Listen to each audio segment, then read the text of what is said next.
Hi, my name is Darshan and I'm an online tutor of math and physics. In this video, we'll talk about AP Physics 1 2023 FRQ 2. This question is based on an inclined plane, a cart, and a position versus time curve. This is what we can see in a bird's eye view. Let's read it out. Students conduct an experiment to determine the acceleration of a cart. So this is a cart over here. It's rolling down, and we have to determine the acceleration of the cart using an experiment. The cart is released from rest at the top of the ramp at t equal to 0 and moves down the ramp. The x-axis is defined to be parallel to the ramp with its origin at the top. So this is where the origin is. This is where the origin is, and this is where the plus x-axis is to be considered. And students collect the following data as shown. So they collect the position of the cart versus the timestamp at that particular position. So that's an experiment. What they ask as part 1 is indicate which quantities could be graphed to yield a straight line whose slope could be used to determine the acceleration of the cart. You may use the remaining columns in the table as needed to record any quantities including units that are not already in the table. So this is a classic question on the equation of motion. If we remind ourselves, the second equation of motion is to be defined as x is equal to v initial times t plus half a t square, right? We are interested in the value of, unfortunately, the initial velocity is 0 because it is released, where was that? It's released from the rest at the top. So fortunately, vi is 0. So the equation boils down to half a t square. And we have the value of x. All we need is the value of t square so that its slope will be equal to half of a, which can definitely be defined as which can definitely help us to find the slope, find the acceleration, right? Although we can definitely go ahead and rewrite it or manipulate like this and consider this as our x variable, that is totally fine. We can graph t over t square over 2 as well, but it does not mean that if we do this, that is incorrect. That is absolutely correct as well. So I'm going to adopt the first one where I find the value of t square, and I'm going to write it over here. So just bear with me for a couple of minutes. In fact, you can fast forward this portion of the video as well because I'm just using my calculator over here and just finding the value. So that's going to be, the first one is going to be 0.1521. Then I'm going to have 0.59 square, which is 0.3481. Then 0.77 square is going to be 0.5929. 0.96 square is going to be 0.9216. Then 1.2 square is going to be 1.44. What we have over here is t square with the unit as second square as well. So this is what we have. On the vertical axis, we will have the position. Let's write it very clearly over here. And on the horizontal axis, we'll have t square or perhaps the time square. This is in meters, of course, and this is in second square. So this is how we are going to graph it. All right. In the next question, indeed, they're asking us to graph the same thing. So I think it would be helpful for us if we can just take this as well over on the next page so that we see what we have to graph, of course. On the y-axis, we will clearly have the value of position. So this is where our grid line is going to look like, plus x and minus x-axis, of course. Let's see how can we define the units. It goes from 0.06, 0.14, 24, 3755. I think 0.1 units on each of the grid position on the y would suffice, because if this is 0.1, 0.2, 0.3, 0.4, 0.5, I think that will work because 0.55 will also be right in the middle of 0.5 and 0.6. So I'm going to mark that over here. So this is 0.1, this is 0.2, this is 0.3, this is 0.4, 0.5 and 0.6 over here. Obviously, what I'm showing over here is the position along with the unit of meters, and here what I'm showing is time square along with the unit of second square. Over here I have, let's see, the smallest one is 0.3, then 0.5, then 0.9, then 0. Okay, the smallest one is 0.1, so that's actually is in increasing order. I think 0.1, no, I don't think so. 0.1 will work. Will 0.2 work? 2, 4, 6, 8, 1, 1.2. I think yes, 0.1, 0.2 will work. So we mark it as 0.2, 0.4, 0.6, 0.8, 1.0, 1.2, and 1.4. Excellent. Let's mark the points. So the first point which we have is I believe 0.06. So 0.06 is just near the 0.05 mark.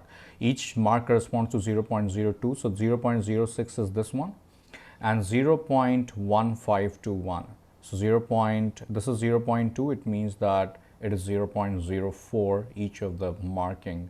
So 0.04, 0.04, 0.08, 0.12, 0. Sorry, this seems to be like 1, 2, 3, 4 markings, so that's actually 0.5. So if this is 0.5, then this is 0.5, 1, 1.5. 1.5 is over here, so this should be our first point. Okay, the next point is 0.14. So this is 0.1, 1, 2, and 1, 4. This is 1, 4 over here. This is 0.14. I'll just keep marking over here as well. This is 0.06. And this is 0.35, around 0.35. So this is 0.2, 0.25, 0.3, 0.35. This is 0.35.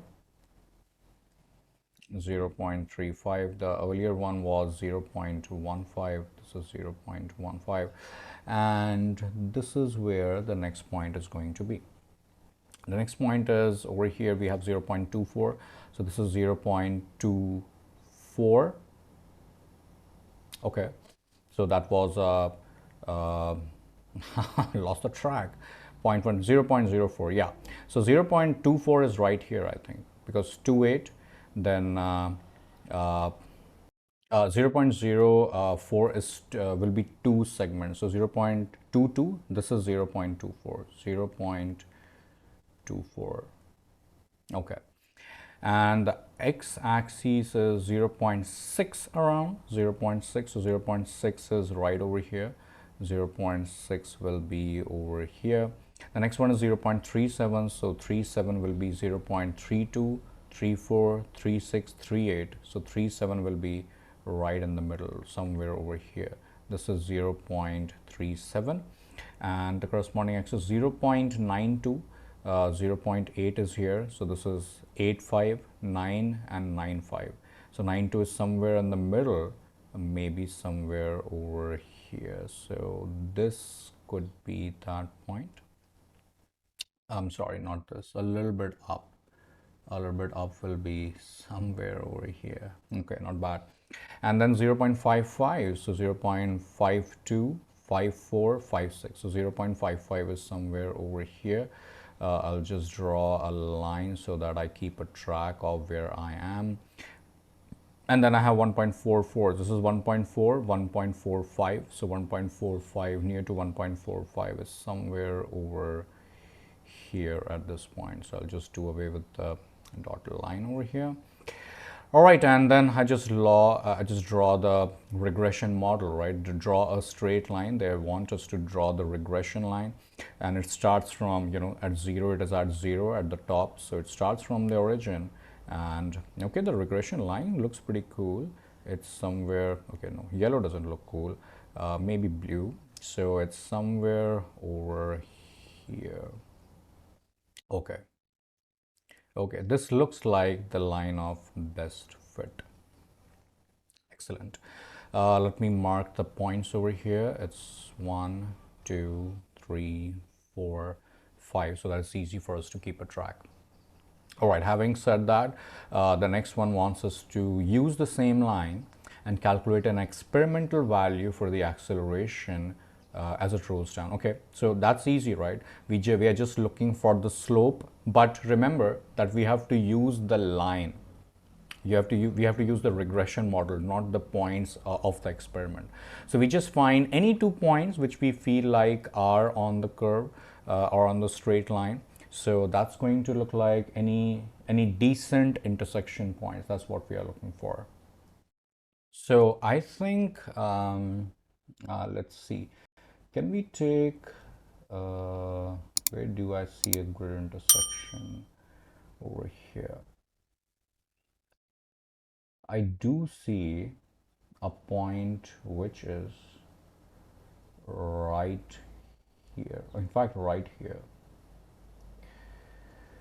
and this point is, if this is 0.2, this is 0.25, so its x coordinate is 0.25 and its corresponding y coordinate is 0.1, so that is one of the point. And the next point is going to be let's see, perhaps somewhere over here. This looks like a reasonable point. Yeah, not bad. We can take that. So this looks like, what was that? So it was somewhere over here. Yeah. So this point is a little close to 1.35 as its x value, 1.35, and its y value is 0.52, 0.52. All right, so these are the two values which I have. If I use my calculator to find the slope, it's 0.52. The slope is going to be 0.52 minus 0.1 over 1.35 minus 0.25. So 0.52 minus 0.1 over 1.35 minus 0.25, which is 0.38. But remember, this is not the answer, right? I'm in fact going to take all this over on the next page as well, because that's where our question is, so that we can keep a better track. All right, so this is all the work for this question, but remember that this is only half of this value, because the slope is half of a. So our answer is going to be, since half of a is 0.38, acceleration is just going to be twice of this. So 0.38 multiplied with 2 is 0.76. 0.76 meter per second square is going to be the acceleration, the experimental value, of course, of this experiment. Hope this makes sense. In the next question, the students are asked to determine an experimental value for the acceleration due to gravity using this particular data. So which additional quantities do the students need to measure in order to calculate G experiment from A? I'm just gonna pull up this situation, this image as well, over here. Okay. Now, it is nowhere mentioned in the question that there is no friction, so we cannot just ignore it. And in fact, this is an experiment, right? So definitely these are realistic terms. So there will be there will be a friction, there will be an air resistance. So let's say the net force, which is with which this is getting stopped, friction and air resistance, that is represented with F, and there we have a normal reaction Fn. And obviously the mg, the gravity is going to act right down, but we are going to make it its components, because this is an inclined plane, so we are interested in along the x-axis and perpendicular to the x-axis. This is going to be theta, so this is going to be mg sine of theta, and this is going to be mg cos of theta. These are going to be the components and the FBD. And of course, the acceleration is right here. So can we say that the normal reaction is actually equal to mg cosine of theta? And can we also say that mg sine theta minus F is equal to ma? You can say this, right? Are we given the value of m? Let's find out. No, the mass of the cart is not given anywhere. All right, so the value of, but we are not done yet. We are not saying that we need the mass. We know that the friction is mu times normal reaction, and the normal reaction is just written right over here for us. So if you're going to plug the normal reaction back in, we are going to have mg cos theta is equal to ma. M is gone from all the sides, so we do not need mass. And if we flip the equation, then the acceleration experimental will be equal to the g sine theta minus mu g cos theta. And since we are interested in g in terms of a, so let's isolate g because we already have the value of a. So g a experiment is going to look like g is taken out, we have sine theta minus mu cos theta, and finally the value of g is going to be a over sine theta minus mu cos theta. All right, so here the value of, let me just, this looks a little bit confusing, the g comes right over here. Okay, so obviously to find the value of g experiment, we already have the value of a experiment. However, we need to know what is the value of mu of the surface. So that's not something which we measure, right? That will just be something we just need to know what type of, the surface that is, and we just need to find out from the internet that what is the corresponding value of mu for it. But what we need to measure is the value of the inclination of the plane, which is theta, right? So what additional quantities? I will say that we need to measure what is the type of surface of incline, so that we can find mu, and we need to measure the value of theta so that we can just plug everything back in over here and we can find the value of g experiment. All right. Write an expression for the value of g. We already did that. This is the expression for the value of g experiment in terms of a, which we already found. All right. I hope this makes sense. Here they are asking that what is the physical, so the students calculate the measure of the value of g experiment to be significantly lower than the accepted value of 9.8. So what is the physical reason other than the friction or air resistance that could lead to a significant difference in the experimentally determined value of g? Let's write what was the expression once again. So the value of g was a over sine theta minus mu cos theta, sine theta minus mu cos theta.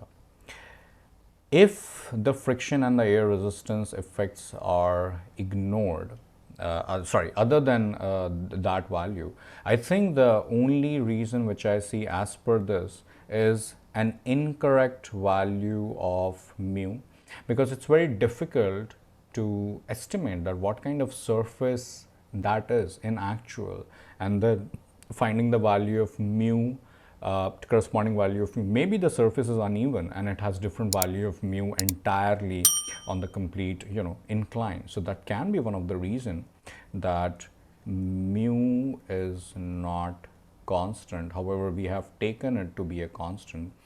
And the other reason is, since we have determined the value of theta as an experimental measure, maybe we measured theta incorrectly. So maybe the value of theta is incorrectly measured. That can be one of the reason as well. What can be a physical reason? Well, I was thinking that maybe we calculated the value of theta in radians or degrees something, but that's not really a physical reason. So we'll skip writing that. I think this would suffice. These could be the two reasons which we think are that could lead to a significant difference in the value of g. And briefly explain how the physical reason you identified with part C would lead to a decrease in the value. Okay, so it would lead to a decrease in the value if the value of the denominator is more, right? Because if this is more, then g will be less. And when will it be more? When theta is more, because sine is an increasing function.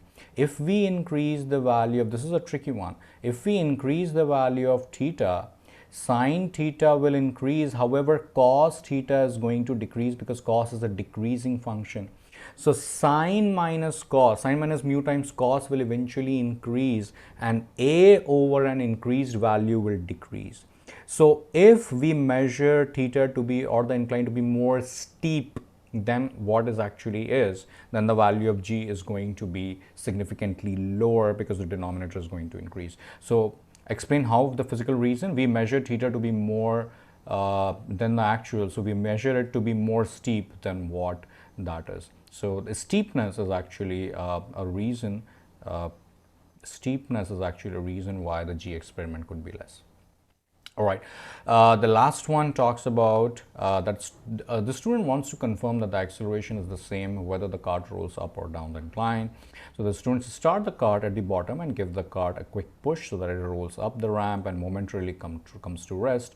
The x-axis is defined parallel to the ramp once again with the origin at the top. So this is origin, this is plus x. In the following graph, sketch the position of x and velocity as a function of time that corresponds to the scenario shown. Okay. One thing is clear, that x is always positive because x is not going beyond the top of the ramp, otherwise it will just fall. It doesn't make any sense. So we know that x should be positive in nature. Now at t equal to 0, can we agree that x is maximum because it is at the maximum distance from the origin, right? So can we agree that the curve of x should start from somewhere here? And what will be the shape? Well, remember that x is equal to, we already wrote that, v initial times t plus half at squared. That's going to be a parabola, right? We do not know where it stops. Maybe at the top of the ramp, or maybe not, maybe somewhere over here. We do not know. So we are going to make a parabola like this, and we are going to make it a stop maybe somewhere over here, where t equal to, let's call it t naught, is the time when it reaches the topmost point. And obviously eventually it is going to come down, so its x is again going to increase. That makes perfect sense. So it will again increase in that particular, I just overshot the axis given, so I'll just make perhaps like this. It's going to be a symmetric curve with a minimum value at t naught, where this is the point of the momentarily, when it momentarily comes at rest. And for the velocity, remember the velocity is going to be v naught, or v initial minus at, which is going to be what do you call it as, a straight line, of course. B is equal to v naught plus at. That's going to be a straight line, and its what do you call it as, its initial sign is going to be, sorry, this should be plus at. Its initial sign is going to be negative. Why? Because the velocity is initially pointing towards the minus x-axis, and also it momentarily comes at rest also at t naught. So we have to make sure that it was negative initially. We have to draw a straight line. So we draw a straight line like this till this point where it is 0 at t naught, and then it will come down from here again. So its velocity will increase linearly once again after this point. So it will just keep going like this in this particular fashion when it is once again comes to the same point. Right, this was the last part of the FRQ. I hope it makes sense. If the video was helpful, please subscribe to the channel as well. Take care. Bye bye.